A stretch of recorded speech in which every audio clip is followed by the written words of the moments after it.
Arıları diğer araziye köçürmeye başladık. 1-2 gün evvel story'de paylaşmıştım. Yağışa düşmüştük, suya düşmüştük. Birçok insanlar deməli yazmışlar ki benim şəxsimə story'de paylaştığım için rəy yaza bilmirlər.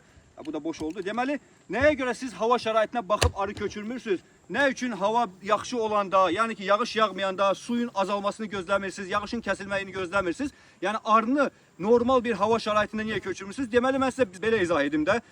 Deməli, Qaratikan ərazisi üçün biz gedirik. Hal-hazırda Gürcüstanın yanına, Alazan vadisinin kənarına. Həmən Qaratikan ağacları da çiçəkləyən vaxtı, kol bitkisidir Qaratikan ağacı, yəqin ki bilirsiniz. Çiçəkləyən vaxtı hardasa 10-15 gündür. Yani bu günler ərzində biz həmən Qaratikan balını tutmalıyıq. Təsəvvür edin ki, Qaratikan çiçəkləyir. Çiçəkləyən gündən bal vermək qabiliyyəti gündəlik 2 kilo, 3 kilo, 4 kiloya kimi olur. Bəzən çox, bəzən az olabilir hava şəraitindən asılı olarak.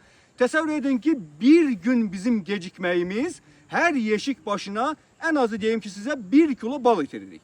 Təsəvvür edin ki 100 adet arını biz hemen araziye yerleştiririksə bir günü 100 kilogram balı biz itiririk. 100 kilogram bal itirende bu bir günüdür. Eğer 2 günü itirsek 200 kilogram olur. 3 günü biz itirsek 300 kilogram olur. Yani təsəvvür edin ki bir güne biz 2000, 3000, 4000 manat ziyan edebilirik. Ona göre biz yağış da yağsa, dolu da yağsa mütləq şekilde vaxtında arıları köçürməliyik. Yani bu gündelik bu gelir yoktu. 10 gün vaxtımız var. 10 gün ərzində bu 10 günü de arılar bal verecek diye bir şey yoktur. Yani 10 günün olabilir 3-4 günü yağışa düşecek. 2 gün 3 günde biz gecikende bize ne kalır? Hiçbir şey kalmır. Bir 6-7 kilo bal kalır. Fikirleşebilirsiniz ki ve hiç olmasa vaxtında tez köçür arıları. Neye göre indiye kimi yatıp durmuşsan vaxtında arıları köçürmeyip? Çünkü ondan evvel bu arazide gördüğünüz bu arazide diğer çiçekler var idi. Akasya ağaçları vardı. Tez de köçə bilmirik. Gec de köçə bilmirik. Bu arıçılıq elə bir şeydir ki, eynən kəndirbaz kimi gerek tarazlığı saxlaya biləsən. İpin üzerinde gezen kəndirbaz olur.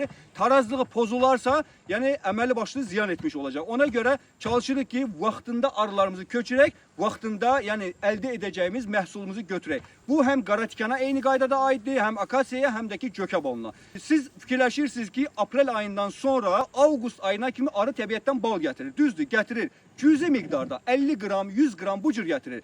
Əsas bal veren bitkiler akasyadır, Qaratikandır, Gökədir. Zakatala ərazisi üçün nəzərdə tutulur bu. Akasyanın çox hissəsi yağışa düşdü. Demək olar ki, olmadı bal. Yəni o qədər az miqdarda oldu.